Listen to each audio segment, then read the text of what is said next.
जहाँ इस तरीके का ऐसे के माहौल हमारी लाइफ में नहीं मिल पाता, क्योंकि इतना बिजी शेड्यूल है, सुबह काम पे जाना, रात में काम से आना, और इतने मतलब गुणी कवि बोल सकते हैं, इतने ज्ञानी कवि की दीपक भैया को तो जब मैं सुनता हूँ तो सिर्फ सुनता रहता हूँ। उस समय सारा काम छोड़ के सिर्फ दीपक भैया को सुनता हूँ, और मेरे मन में ऐसी बातें भी आती है कि दीपक भैया को मैं उन मंचों पर क्यों नहीं देखता हूँ कि जिन मंचों पे बड़े बड़े कवि हमारे दिखाई देते हैं। कभी मैं आज तक पे कवि चौपाल देखता हूँ तो वहां पर जो कवि दिखते हैं हमको दीपक भैया से अगर मैं तुलना करता हूँ तो वैसे कभी नहीं दिखते हैं। तो मेरा शुभकामना है दीपक भैया को भी, मैं चाहता हूँ कि आज तक जैसे मंचों पर भी इनका कवि सम्मेलन में नाम आना चाहिए, और वहां से मैं इनकी कविता या हमारा घर परिवार संसार उनकी कविता सुन पाएगा। इस तरीके की एनर्जी, इस तरीके की माता सरस्वती की कृपा दीपक भैया के ऊपर है। नेताजी तो, बेटे।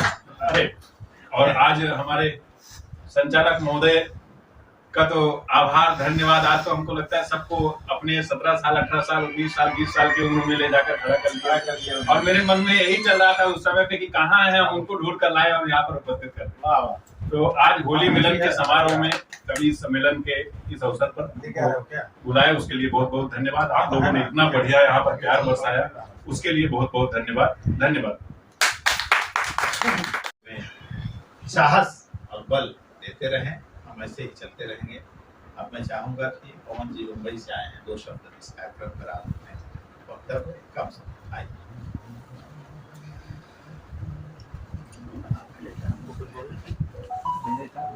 आज एशियन हेडलाइंस के होली मिलन के इस महापर्व पे सभी श्रेष्ठ कवियों को आमंत्रित किया गया।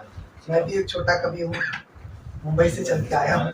बड़े सौभाग्य की बात है कि जब श्रेष्ठ कवियों को सुनता हूँ, आदरणीय कुमार करमचंद जी हमारे बीच में है, आदरणीय के श्रीवास्तव जी है, आप सभी श्रेष्ठ कवियों को जब इनकी कविताओं को सुनता हूँ, इनकी रचनाओं को सुनता हूँ, तो कहीं लगता है कि यार अभी बहुत कुछ सीखना बाकी है। वाह वाह, सही। अभी बहुत कुछ सीखना बाकी है, और कहीं कहीं ऐसा लगता है कि तेज धूप मतलब अज्ञान की जो तेज धूप है, उसमें ऐसे वट वृक्षों की शीतल छाया बहुत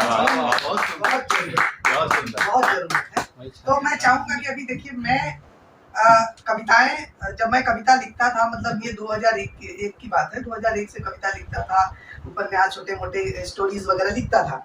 लेकिन मुंबई में मेरे आगमन के बाद मैंने जब ये जर्नी चालू की, ठीक है, तो एक ही स्टेज मिला, आदरणीय श्री विक्रम शुक्ला जी के माध्यम से, दंदन भैया से मिला, कि एशियन हेडलाइन से ऐसा वटवृक्ष मिला जिसने मेरी रचनाओं को प्रकाशित किया। अभिलाषा मेरी पहली कविता रही जिसको प्रकाशित किया एशियन हेडलाइंस ने, एक मंच दिया, हम युवा कवियों को मंच दिया, ऐसे वरिष्ठ कवियों को सुनने का मौका दिया और बहुत कुछ सीखने का मौका दिया। तो मैं बहुत बहुत बधाई देता हूँ एशियन हेडलाइंस के सुंदर भविष्य के लिए, कि भारत के हर गांव में, हर शहर के युवा कवियों को, कवियत्रियों को, बहनों को, भाइयों को, सबको इस मंच पे लाए, एक नया सुनहरा अवसर दे, सुनहरा भारत का भविष्य बने। जय हिंद, जय भारत। बहुत बहुत धन्यवाद। जिस तरह का परिचय भैया ने अभी दिया, उस तरह के परिचय का चलिए उनको फिर से मैं धन्यवाद देना चाहता हूँ। बहुत कम व्यक्ति होते हैं जो जीवन के शिखर पे पहुंचने के बाद नीचे जो उनको साथ देते हैं या जो उनके साथ रहते हैं उनको याद रखते हैं।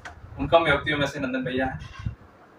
संस्था में जुड़ने से पहले हमारा उनका पारिवारिक संबंध था, और अगर मुझे मेरे दिल से बताना हो कि मैं समाज में कब उतरा, मुझे याद है पहली बार जब मैं कांवड़ यात्रा में नंदन भैया से पहली बार मिला। नहीं तो मेरा जीवन कंपनी और घर और सरावली क्षेत्र तक सिमट कर रह जाता। नदी की जो धारा होती है उसे बहने के लिए दिशा तो चाहिए रहती है, विचार चाहे जितने भी हों, आधार चाहिए रहता है। तो हमको सामाजिक जीवन में आगे बढ़ाने के लिए जो कुछ भी, मैं नहीं मानता कि मैंने समाज में बहुत कुछ अच्छा किया है, लेकिन प्रयासरत रहता हूँ कि कुछ ना कुछ कर ले जाऊँ। मेरा कोई निजी स्वार्थ किसी भी संस्था में, किसी भी कार्यक्रम में नहीं रहता। समाज का हित हो ऐसे सारे कार्यक्रम में उपस्थित रहने का प्रयास करता हूँ, चाहे पंक्ति कौन सी भी है ये मायने नहीं रखती मेरे लिए। और ठीक है, समय है वो तो आते जाता रहेगा। सबके अपने योगदान देते हैं समाज के हित के लिए। तो मैंने इसी बातों को ध्यान में रख के अपनी एक कविता लिखी थी कि जब मैं अपनी यादों की किताबें खोला करता हूँ, जब मैं अपनी यादों की किताबें खोला करता हूँ और खुद में ही खुश होकर अपने आप से बोला करता हूँ, और छोड़ गए किरदारों की तस्वीरें धुंधली सी लगती हैं, छोड़ गए किरदारों की तस्वीरें धुंधली सी लगती हैं, और सोच के उनके बारे में बिजली सी दिल पे गिरती है, और यादों की परछाई को अंधेरे में ढूंढा करता हूँ, यादों की परछाई को अंधेरे में ढूंढा करता हूँ, और जब मैं अपनी यादों की किताबें खोला करता हूँ और खुद में खुश होकर मैं वैसे में बहुत सारे कार्यक्रम अटेंड करता हूँ, उपस्थित भी रहता हूँ, लेकिन जो सुकून इस वट वृक्ष की छाया में आता है शायद दूसरी जगह नहीं आता। इसका एकमात्र कारण है कि हमारा उनका प्रेम का संबंध है, बाकी लोगों से भी है, लेकिन फर्क वही है जिस तरह से उन्होंने हमारा परिचय दिया, सब उस प्रकार से हमारा परिचय नहीं दे सकते। फिर से मैं एक बार KCM क्लब और हमारे बड़े भैया नंदन भैया जी का हृदय की गहराइयों से आभार व्यक्त करता हूँ कि उन्होंने मुझे मेरा विचार रखने के लिए जो समय था उसके लिए धन्यवाद। अब जो है हर साल इस तरीके से प्रोग्राम करते हैं, हम लोगों के लिए बहुत ही मतलब अच्छा है कि यहाँ से रोजमर्रा की जिंदगी में हम लोग जो काम किया करते हैं इससे शायद हम लोग बहुत दूर हैं, यहाँ तक पहुँच नहीं पाते, लेकिन इस तरीके से हम लोग प्रोग्राम अटेंड करते हैं तो मैं बोलता हूँ उस दुनिया से ये दुनिया भी कुछ अलग है।